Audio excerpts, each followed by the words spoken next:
자, 이제 세 번째 시간 이어서 가도록 할 거고요. 자, 이번 시간에는 또 새로운 개념을 배워볼 겁니다. 잠시만요.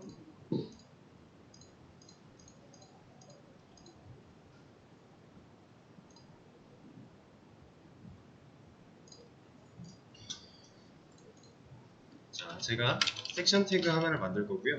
이 안에 자식으로 div 태그를 10개 만들어 줄 거예요. 자, 그리고 나서 섹션의 자식으로 있는 div한테 높이를 100픽셀 줄 거고요. 백그라운드 컬러를 이렇게 약간 회색 줄 거고, 일단 이렇게. 그리고 나서 너비를 50%를 줄 겁니다. 자, 너비가 50%예요. 이게 왜 못 올라가요? 너비가 몇 퍼센트고 따지기를 떠나서 일단 디스플레이가 블록이기 때문에 한 줄을 혼자 쓰죠. 자, 그러면 얘를 디스플레이 인라인 블록으로 바꾸면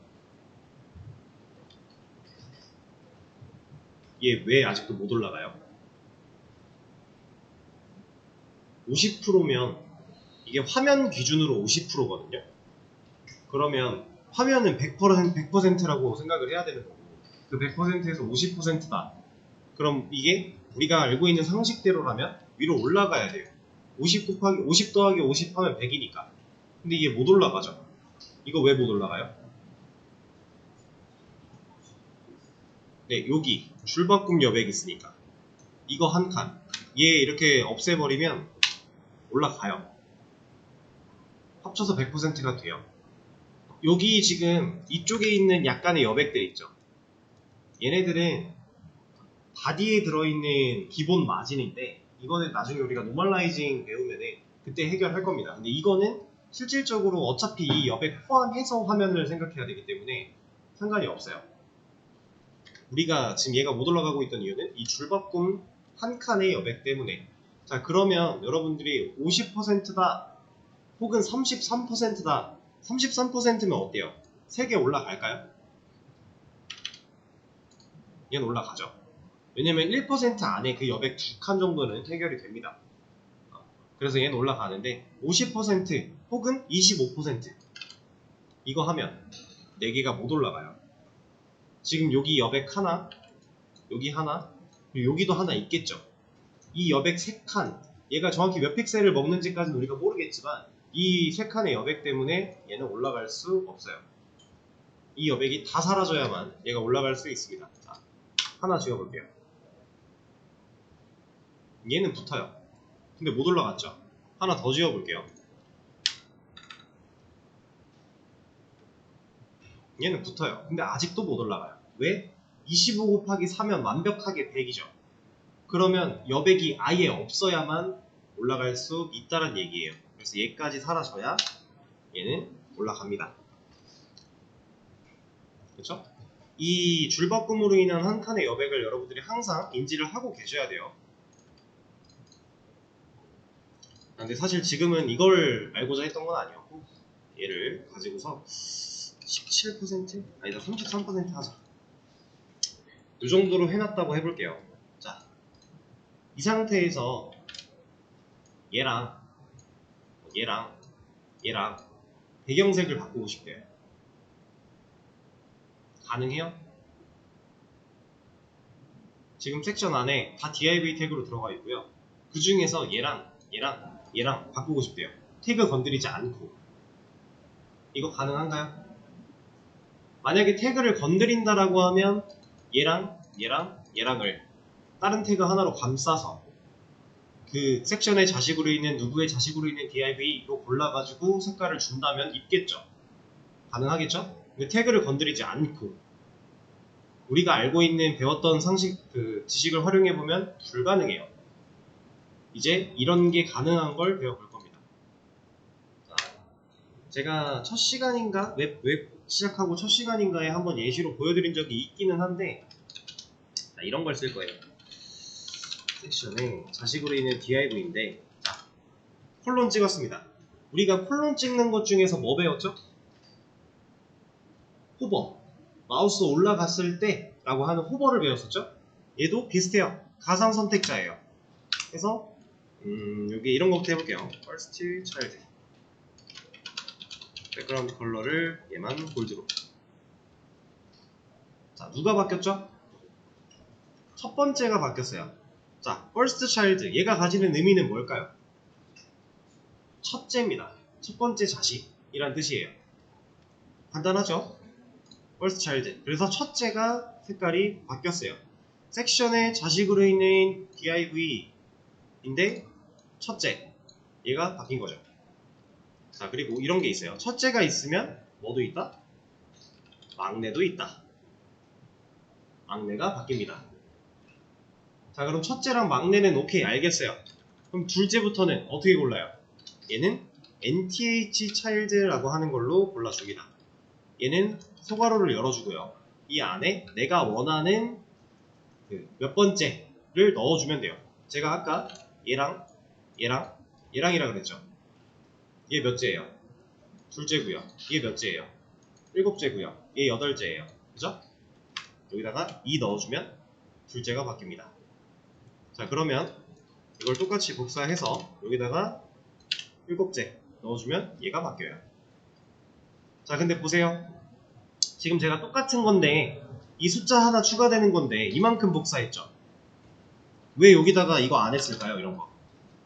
얘는 이게 문법적으로 불가능해요. 이 소괄호 안에 컴마로 여러 개의 형제들을 선택할 수 없습니다. 그래서 우리가 얘를 굳이 나누지 않겠다라고 하면 할 수 있는 방법이 이거밖에 없어요.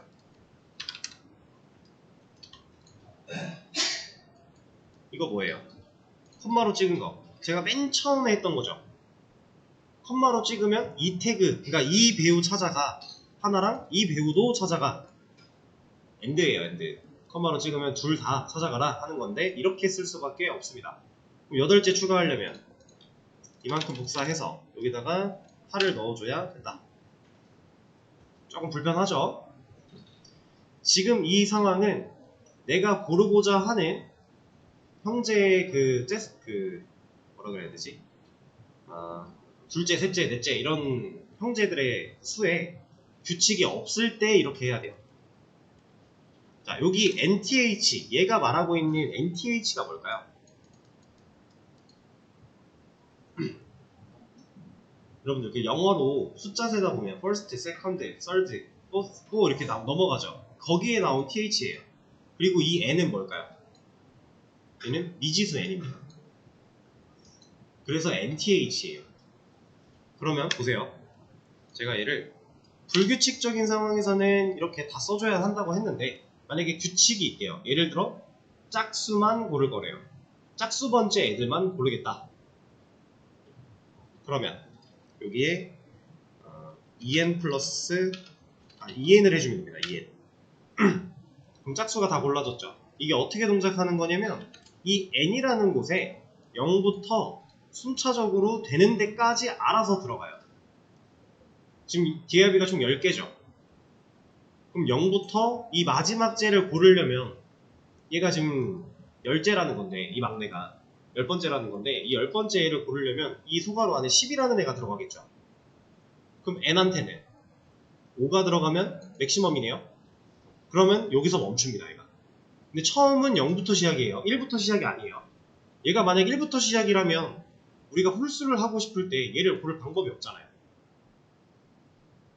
그죠? 그러면 여기다 n을 넣어야 된다는 얘기인데 불가능해요. n을 넣게 되면은 모든 애가 다 골라질 거니까. 이게 무슨 얘기냐면 이게 짝수죠. 자, 여기다 홀수를 구하겠다라고 하면 이렇게 들어가는 거예요. 이러면 0부터 들어가니까 처음엔 0일 거고 0 플러스 1 첫째부터 그 다음 1 들어가면 3이죠. 셋째. 2 들어가면 5죠. 다섯째. 이렇게 가는 겁니다. 이거는 근데 규칙이 있을 때만 가능한 일이에요. 불규칙할 때는 우리가 따로따로 다 적어줘야만 한다 라는 거예요. 자, 그러면 이런 것도 있습니다. last nth last child 여기다가 만약에 3을 줬다. 뒤에서 셋째. 이것도 가능해요. 뒤에서 몇째 이런 식으로 첫째, 둘째, 셋째가 되는 거예요. 뒤에서부터는. 이런 것도 가능한데 자, 여기서 이제 이 nth child는요 사실 되게 간단하잖아요. 쓰는 방식이 상당히 간단해요. 어렵지 않은데 진짜 엄청 중요한 개념 하나가 있어요. 자, 잘 보셔야 돼요. 제가 얘를 어떻게 읽을 거냐면요.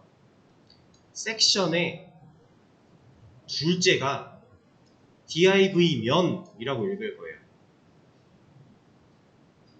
자, 제가 평소대로 읽는다 치면은 섹션에 자식으로 있는 div 중에 둘째 뭐 이런 식으로 들어가야지 평소대로 읽는 건데 제가 읽는 방법을 바꿨어요. 섹션에 자식으로 있는 둘째가 div면이에요. 이게 무슨 말이냐? 지금 둘째 div죠. 근데 지금 둘째를 내비 같은 걸로 바꿔볼게요. 내비 때문에 줄바꿈이 된 건데 얘 지금 색깔 어디 갔어요? 못 찾죠? 둘째 중에 div가 없어서 그래요. 섹션의 자식으로 있는 div 중에 둘째가 아니라 만약에 제가 지금 방금 읽은 거 섹션의 자식으로 있는 div 중에 둘째였다 라고 하면 div 중에 둘째는 맞죠? 근데 안 되잖아요. 얘는 이렇게 읽으면 안 됩니다. nth 차일드는 이거를 정말 중요하게 생각해야 돼요. 이래야 내가 원하는 것만 골라낼 수 있어요. 꼭 중요합니다. 섹션에 자식으로 있는 둘째가 div면으로 읽어줘야 돼요. 그래야 혼동이 없어요. 상황 이해되시죠? 얘가 먼저가 아니라 얘가 먼저다 라는 겁니다. 상당히 중요한 개념이었고요. 이제 얘를 가지고 좀 더 다양한 걸 해볼 겁니다. 저는 div를 100개를 만들 거예요. 100개면 상당히 많겠죠? 그리고 얘의 너비를 17, 14, 13으로 7개가 나오게 할 거고요. 그리고 이런 거 일단 빼놓을게요. 자, 저는 이걸 하고 싶어요. 이 한 줄의 색깔을 다 바꾸고 싶어요. 이거 두 번째 줄부터 해볼게요. 여기 한 줄의 색깔을 싹 다 바꿀 거예요. 그럼 어떻게 하면 될까요? 자, nth child 얘를 사용을 할 건데 이 한 줄이에요. 얘 몇째예요? 둘째죠. 얘 몇째예요? 9이죠. 얘 몇이에요? 네, 16. 지금 몇씩 증가해요? 7씩 증가하죠. 그럼 내가 여기다가 미지수 쓰는 거 이제 배웠으니까 뭐 넣어야 돼요? 얘는 7n 더하기 2가 돼야 됩니다. 그럼 처음에 0 들어갔을 때 두 번째고 1 들어가면 9번째고 2 들어가면 16번째고 맞네요? 그쵸? 7n 플러스 2 해놓고 백그라운드 컬러를 오렌지로 해봅시다. 색깔이 다 바뀌는 거죠. 자, 이런 걸 통해서 이제 무지개를 만들 수 있어요. 빨주, 노초, 파남복 할 수 있겠죠. 그게 우리 문제에 있는데 이거는 따로 풀어볼 시간을 드리지는 않을 거고요. 그냥 제가 같이 해보고 넘어갈 겁니다. 자, 그러면 세 번째 바꾸려면 7n 플러스 3이겠죠? 빨주, 노. 여기 골드도 있고 옐로우도 있는데 옐로우가 좀 더 눈이 아플 거예요. 어우, 눈부셔. 그래서 골드로 하겠습니다. 왜 안 바뀌지? 바뀐 건가? 자, 그리고 노, 초. 그러면 7n 플러스 4. 그린. 하나 더. 7n 플러스 5. 얘는 초. 빨주, 노, 초, 파. 블루. 그 다음에 다음 7n 플러스 6. 얘는 빨주, 노, 초, 파, 남. 네이비. 왜 7일로 갔지? 6. 그리고 하나 더. 자, 마지막 보라색 할 거예요. 자, 근데 여기서는 7n 플러스 7 의미가 있나요? 7n 플러스 7이 의미가 없죠. 얘는 그냥 7n이면 되겠죠. 상황에 맞게 이렇게. 자, 여기에는 퍼플도 있고 바이올렛도 있는데 바이올렛이 좀 핑크색이에요. 약간 이런 느낌이라서 퍼플로 하겠습니다. 자, 그리고 제가 첫 번째 거를 일부러 안 했어요. 이 첫 번째 것도 사실 이거 똑같이 한 다음에 7n 플러스 1 레드 하면 되겠죠. 가능은 한데 굳이 이럴 필요가 있나요? 이럴 필요가 없습니다. 왜? 우린 얘를 레드로 바꾸면 돼요. 그럼 얘가 레드가 들어갈 거잖아요. 자, 지금 여기 있는 선택자가 아래에 있기 때문에 레드를 덮어 씌운 걸까요? 지금 오렌지, 옐로우, 그 골드, 그린, 블루 이런 애들이 처음에 얘보다 아래에 있으니까 덮어 씌워져서 가능한 걸까요? 얘는 위치가 얘가 맨 아래로 와도 변화가 없습니다. 왜 변화가 없죠? 네, 내가 더 디테일하게 선택했으니까. 선택자가 디테일할수록 우선순위를 가지니까. 지금 그냥 DIV 고른 것보다 NTH 차일드 얘는 자식 중에 이 몇째가 DIV면 이라는 까다로운 조건이 들어갔으니 얘가 우선순위를 가져서 색깔이 적용된다라는 거죠. 자, 이렇게 이제 NTH 차일드를 사용하는 방식도 하나 배워봤고요.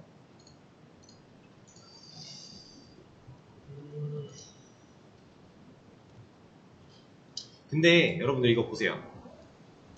얘가 지금 이 밑에 있어도 똑같이 동작은 하잖아요. 근데 단순히 그냥 기능만으로 봤을 때는 얘가 위에 있든 밑에 있든 상관은 없어요. 근데 사실상 이게 맞아요. 이게 왜 맞을까요? CSS도 어떻게 보면 우리가 코드를 작성하는 거죠. 자, 코드를 작성할 때 상당히 중요한데 사람들이 잘 안 지키는 거. 제가 매번 강조하는 거. 코드는 가독성이 거의 주예요. 가독성이 없는 코드? 그거는 좀 과격한 말로 X급입니다. 가독성이 있어야 돼요. 그러면 CSS 볼게요. 얘가 밑에 있대요. 밑에 있어도 기능은 문제가 없죠. 근데 이러면 CSS 코드만 생각했을 때 더 긴 게 먼저 있고 점점 짧아졌네요. 그죠? 이러면 가독성이 떨어지는 거예요. 우리가 앞으로는 좀 더 복잡한 CSS를 다루게 될 건데 지금이야 뭐 이렇게 해놓나 저렇게 해놓나 큰 차이가 없다지만 앞으로 점점 복잡해질 건데 CSS가 이렇게 정렬이 안 되어 있다? 그러면 읽기 되게 불편해요. 분석하기도 힘들고요. 분석을 완료한 다음 수정하기도 힘들고요. 실제로는 여러분들 이 CSS 엄청 복잡하게 되어 있어요. 이거 뭐 보여드릴 예시가 딱히 없긴 한데 이런 거 한번 볼까요?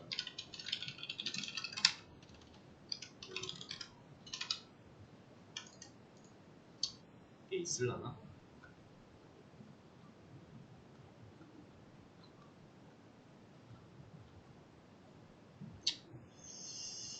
이거를 여기서 한번 봅시다.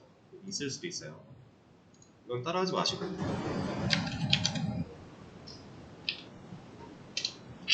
네. T윈드. 이건 JS잖아. 에이, CSS가 따로 없구나. 깃허브에서 이것도 보여드리고 싶은데 잠시만요.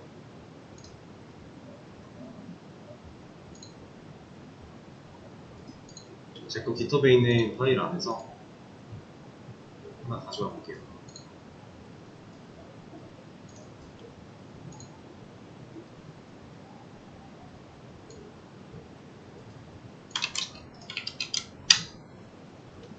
자, 지금 이거 뭔가 상당히 보기 어렵죠? 이거 CSS 파일이에요. 이만큼이 다 파일입니다. 근데 물론 지금 가독성이 하나도 정렬이 안 되어 있는데 이건 왜 그런 거냐면 얘가 지금 압축본이라서 그래요. 그러니까 이게 지금 파일이 엄청 크죠? 파일 하나가 엄청 커요. 근데 이게 줄바꿈까지 되어 있으면은 물론 우리가 분석할 때 가독성은 좋은데 얘는 분석이 필요가 없는 애예요. 그냥 가져다가 쓰는 애거든요. 근데 이 가져다가 쓰는 애가 줄바꿈까지 되어 있으면 용량이 더 커져요. 안 그래도 큰데. 그래서 이 민이라고 하는 걸로 압축시켜 놓은 겁니다. 줄바꿈이나 띄어쓰기를 아예 뺀 거예요. 기능에 문제가 없을 만큼만. 그래서 얘가 지금 줄바꿈이 아예 안 돼서 가독성이 아예 없는 건데 이게 아마 이것만 바꿔도 나올라나? 아, 나오네요. 이게 하나의 CSS 파일입니다. 이렇게 많아요. 그러니까 물론 이건 라이브러리이기 때문에 그 누군가가 만들어 놓은 거, 기업이 만들어 놓은 걸 우리가 가져다 쓰는 상황이라서 더 많긴 한데 실제로 실무에서 CSS 파일 까보면요. 그것도 원래 몇천 줄 해요. 퍼블리셔나 디자이너가 그렇게 만들어서 주거든요. 그럼 거기에 가독성이 정렬이 안 되어 있다? 이거는 개발자가 쳐다도 못 봐요. 정렬이 되어 있어야 그나마 조금이라도 찾아가지고 하나라도 내가 원하는 대로 조금 수정하고 말지, 정렬 안 되어 있으면 난리 납니다. 그래서 항상 가독성이 중요하다. 그렇기 때문에 이것도 짧은 거부터, 그러니까 선택자가 간결한 거부터 점점 디테일해지는 걸로 밑으로 써주는 게 가독성이 좋아집니다. 물론 그 안에서 약간의 좀 해당하지 않는 상황들도 나올 수 있지만 그건 그때 가서 또 상황에 맞게 처리하면 되는 거고, 일반적으로는 간결한 거부터 디테일한 거 순으로 적어주는 게 일반적인 거다 라고 생각을 해주시면 돼요.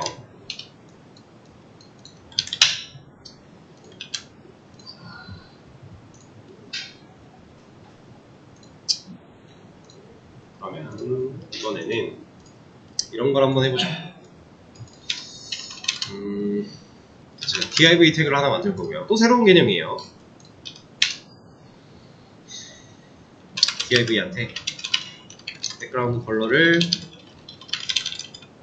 회색으로 줄 거고, 그리고 자, 이렇게 줬습니다. 저는 지금 이 회색깔 네모를 여기로 정렬하고 싶어요. 그럼 우리가 알고 있는 상식 중에서 이걸 해결할 수 있는 방법이 뭐가 있죠?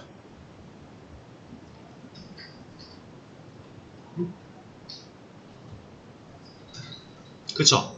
근데 그냥 엮으면 안 되고 div 자체를 글자로 바꿔줘야겠죠. 그러니까 인라인 블럭으로 먼저 얘를 바꿔놓고, 그리고 나서 얘 div의 부모인, 여기선 그냥 바디를 사용하도록 할게요. 여기다가 텍스트 라인 센터 부모한테 이렇게 주면 얘가 정렬이 되겠죠. 우리가 아는 방식은 이거예요. 근데 만약에 이게 블록 요소에서 인라인 블록 요소로 바뀌면 안 되는 상황이라면 이거 가능한 일이에요? 그때는 안 되겠죠. 블록 요소의 특징을 잃으면 안 되는 상황이다 라고 하면 애초에 이게 불가능한 건데, 이거 안 하면 얘 의미 없잖아요. 그쵸? 이 상태에서 우리가 정렬을 해야 됩니다. 블록 요소에 대한 정렬을 우리가 배워볼 거예요. 얘 그리고 위치를 좀 바꾸고, 자, 제가 일단 너비를 주석을 걸어 놓은 다음에 이 밑에다가 마진 레프트 한 100픽셀 줘볼게요. 얘 어때요? 블록 요소는 너비가 최대화죠. 자, 너비가 최대화되고 있던 상황 속에서 마진 레프트, 이쪽 왼쪽 벽으로부터 100을 밀어 라고 했더니 얘가 어떻게 됐어요? 밀었죠. 이만큼을 크기를 잃으면서까지라도 어쨌든 이걸 수행을 했어요. 얘는 이제 더 이상 여기까지가 최대인 거예요. 그래서 이렇게 줄어드는 건데, 자, 마진 라이트도 100픽셀을 줘볼게요. 오른쪽도 밀었죠. 얘가 좀 축소가 되더라도 벽에서 밀어냈어요. 그리고 그 허용되는 범위 안에서 최대화를 하고 있는 상황입니다. 자, 그럼 얘가 가운데 정렬이 된 건가요? 이거 된 거예요. 크기가 바뀌어도 얘는 가운데 있잖아요. 정렬은 된 겁니다. 이해되세요? 자, 근데 이것만 이게 유일하게 블록 요소를 정렬하는 방법이다라고 하면 이거 너무 속상하지 않나요? 우리가 이 너비를 항상 최대화로 쓸 수 있는 것도 아니고 상황이 다를 텐데 이렇게 정렬하는 건 약간 좀 어거지잖아요. 그렇죠? 실제로 정렬하는 방법이 또 있습니다. 근데 이것도 잘 보세요. 여기서 만약에 내가 너비를 지정을 하겠다. 너비를 한 500을 주겠습니다. 얘를 주석을 딱 풀면요. 자, 정렬된 건가요? 안 됐죠? 지금 누가 일을 못하고 있어요? 너비 500, 500은 된 것 같죠? 대충. 레프트 100, 일하고 있네요. 라이트는 어때요? 일을 못하고 있죠. 얘는 일을 못하고 있어요. 자, 이게 여기서 가장 중요한 개념 중에 하나인데, 블록 요소는 너비, 마진, 레프트, 마진, 라이트. 이 세 가지 요소가 동시다발적으로 개성을 가지게 되면, 여기서 개성을 가진다는 건 이 특정한 값을 지정했다는 얘기예요. 이 블록 요소한테는 이 세 가지가 동시에 개성을 가지면 누군가 하나는 일을 못해요. 그게 일반적인 상황에선 마진 라이트가 항상 손해를 봅니다. 얘가 지금 일을 못하고 있죠? 그런 상황이에요. 근데 여기서 만약에 이 너비가 오토라고 하는 건 손을 놨다라는 얘기예요. 오토는 자동이죠. 그러니까 나는 개성을 부리지 않을 거야. 니들이 알아서 날 맞춰줘. 나는 손을 놨어. 이런 의미예요. 그랬더니 어떻게 됐어요? 최대화가 다시 됐죠. 자, 너비는 기본값이 오토입니다. 그래서 너비를 주지 않았을 때 이 형태랑 똑같았던 거예요. 근데 오토, 너비가 지금 손을 놨다는 얘기는 얘가 개성을 안 부리고 있죠. 그랬더니 레프트 라이트가 일을 하네요. 셋 다 개성을 가질 때 누군가 하나가 일을 못하는데 얘가 개성을 놨더니 얘네 둘이 일을 한다 라는 상황이고요. 자, 다시 얘가 너비를 가져볼게요. 그리고 마진 레프트한테 오토를 줘보겠습니다. 어떻게 됐어요? 나머지 둘이 일을 하죠. 너비도 일을 하고 있고요. 마진 라이트도 일을 하고 있어요. 이게 무슨 얘기냐? 레프트가 손을 놓은 겁니다. 내가 여기서 붙잡고 있던 애를 손을 놔버렸어요. 그럼 얘는 나머지 애가 잡고 있는 이쪽으로 튕겨 나가는 거예요. 이게 얘가 지금 오토를 함으로써 개성을 잃어버리니까, 개성을 안 부리니까 나머지 둘이 일을 하고 있는 상황이 된 겁니다. 자, 그러면 얘가 다시 개성을 부리고요. 얘가 손을 한번 놔볼게요. 얘는 어때요? 똑같죠? 이미 세 개가 동시에 개성을 부리면 라이트는 이미 손을 놓은 상태랑 똑같다라고 판단이 되고 있던 거예요. 물론 여기서 오토를 한 거랑 진짜 라이트를 준 거랑 달라요. DIV니까. 그러면 얘를 인라인 블록으로 바꾸면 얘가 제대로 안 먹을 거를 테스트를 어떻게 해볼까?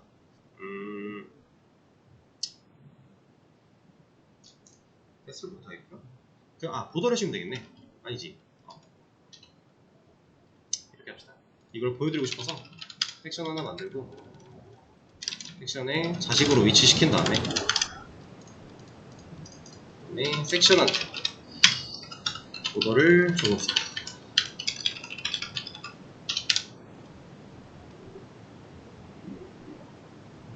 어차피 똑같네.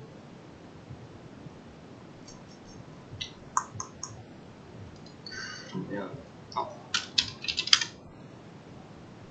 이렇게 됐다. 이러면 지금 여기 마진 라이트 100이 의미가 있죠. 있는데 의미가 없는 것처럼 보이는 거거든요. 근데 얘가 오토가 되면 진짜 얘는 개성을 안 부려요. 이게 이 세 가지가 동시에 개성을 부리지 않을 때 방식입니다. 자, 그러면 보세요. 너비가 개성을 부리고 있는데 얘랑 얘랑 만약에 손을 같이 놓으면 어떻게 될까요? 지금 레프트한테도 오토를 주면 지금 이거는 섹션이 인라인 블럭이라서 그래요. 얘 잠깐 빼볼게요. 어떻게 됐어요? 가운데 정렬됐죠. 자, 블록 요소의 가운데 정렬 방법입니다. 마진 레프트 오토, 마진 라이트 오토. 이렇게 되면 왼쪽과 오른쪽이 둘 다 손을 놨기 때문에 얘가 손을 놨으니까 난 이쪽으로 가야지, 나도 손 놨으니까 이쪽으로 가야지 하다가 가운데에 멈춰요. 블록 요소의 가운데 정렬 방법이에요.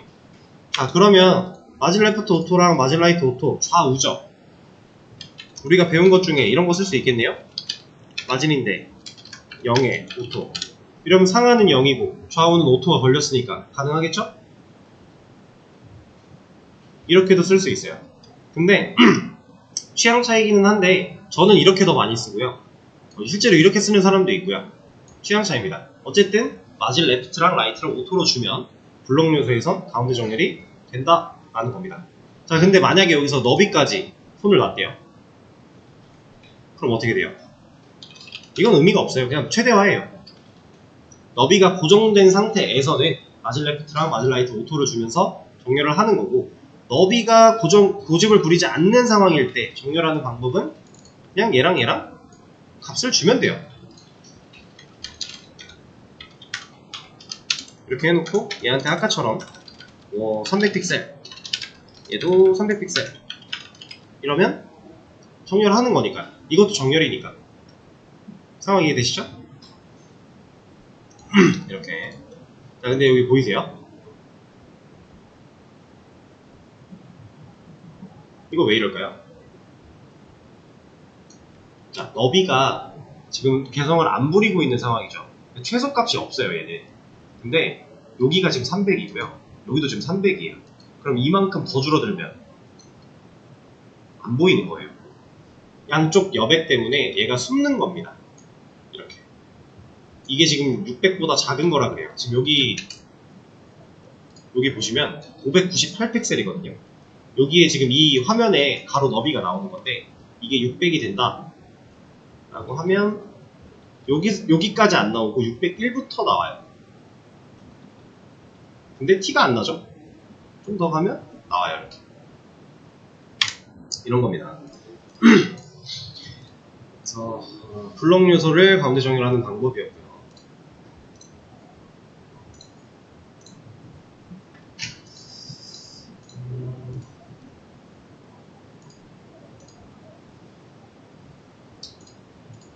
오늘 더 새로운 개념을 나가기는 좀 애매하니까 개념은 여기까지 나가도록 하고 제가 수업 페이지에 문제랑 개념들을 좀 올려드릴게요.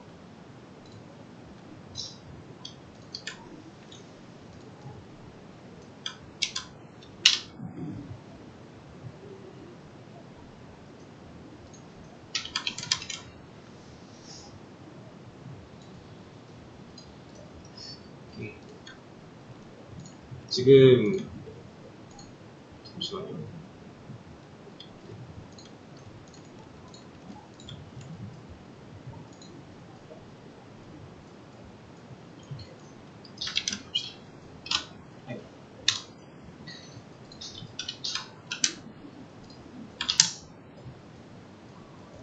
자, 수업 페이지 새로 고침해 보시면 제가 문제를 좀 올렸는데, 자 여기서 무지개를 만들어주세요 하는 문제는 우리가 수업에서 같이 진행을 했기 때문에 그냥 정답을 바로 공개했고요.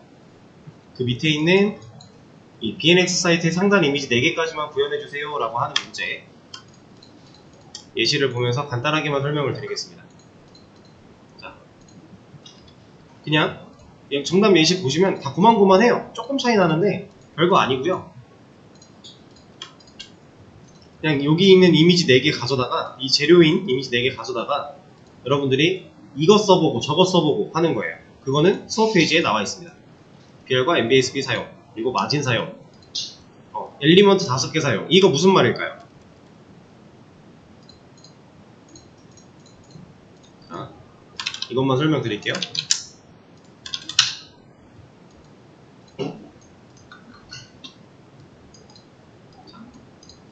우리가 물론 닫는 태그가 없기 때문에 엘리먼트로 불러도 되는가? 이렇게 의문이 좀 들긴 하지만 그냥 하나의 엘리먼트로 생각을 해보겠습니다. 자, 이미지 지금 태그 몇 개 있어요? 4개 쓰여져 있죠? 자, 4명의 배우가 있다고 가정을 해볼게요. 자, 그럼 5개만 쓰래요. 우리 뭐 쓸 수 있어요? 하나 더 쓸 수 있다는 거예요. 그러니까 이 4개의 이미지 태그 말고 이거 외에 하나의 태그만 사용해서 이 정렬과 여백을 처리하라는 얘기고요. 자, 마지막 조건 4번째 거, 얘는 엘리먼트 4개 사용이래요. 그러면 이것만 가지고 하란 얘기예요. 태그 추가하지 말고. 문제는 그런 뜻입니다. 그래서 여러분들이 이거 풀어보시고요. 내일 수업에서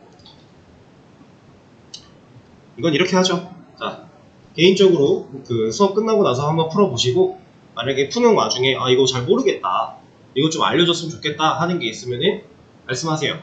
그러면 그거를 설명을 좀 추가적으로 드리도록 하겠습니다. 우리가 어차피 배운 거 가지고 다 할 수 있는 애들이긴 한데 활용이랑 응용의 부분이니까 모를 수 있어요. 그냥 내가 잘 모르겠으면 당당하게 저 이거는 설명해 주셨으면 좋겠습니다 라고 하시면 설명을 하고요. 그런 분이 없다면 다음 진도를 나가보도록 할게요. 그래서 지금 문제 열어드린 거 좀 풀어보시다가 일단 오늘 수업은 여기서 마무리를 하도록 하겠습니다. 내일 이거 말씀하시면 이거부터 할 거고 안 말씀하시면 다음 진도부터 진행을 하도록 할게요. 그러면 오늘도 고생 많으셨습니다.